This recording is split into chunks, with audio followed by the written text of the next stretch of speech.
Hi there. This lesson is about image space and figures and how to create more depth through using multiple figures and other little tricks.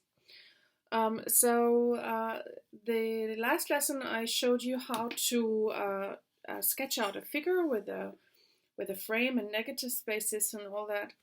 And now we're looking at how to create a whole battle scene with multiple figures and how to make that look somewhat realistic. So one of the tricks is to overlap your figures. So you can see I've put a figure right behind this one. So I have a clear overlap right here, giving me image space. The second one is to change the size, making the figures smaller, much smaller, the further back you go towards your horizon line. You can include shadows, any kind of shadow, and no matter in which direction, increases image space. So you get a lot of more depth to your image.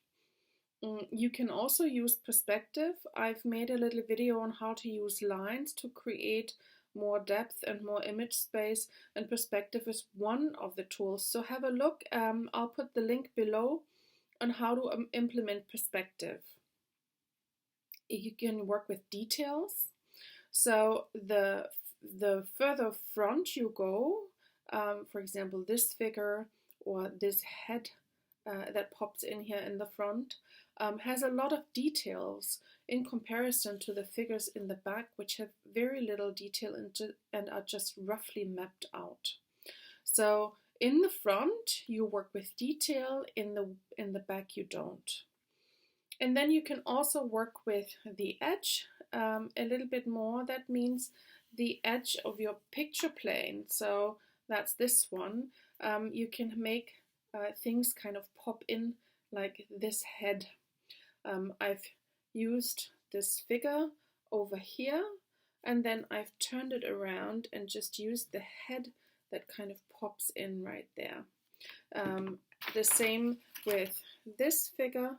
I've used it in the back, and then I made the hammer just pop in here from the side. That way you also increase image space and dynamics. One more thing to the shadows. When you place the shadows, think of where you have empty areas in your drawing. So if I had a really big empty area here, which I had originally, I would place the shadows so that they point towards this area. That way your composition will be a little bit more harmonious and balanced. You can also apply perspective with your shadows.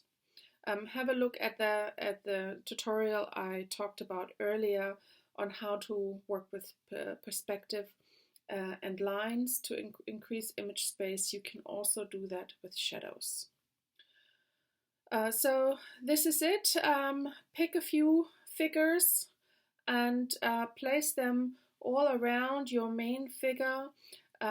Overlap, change the size, put shadows in, maybe work with perspective if you can, have more details in the front than in the back, and be aware of the edge of the picture plane and make a few things pop in. Okay, thank you very much and bye bye.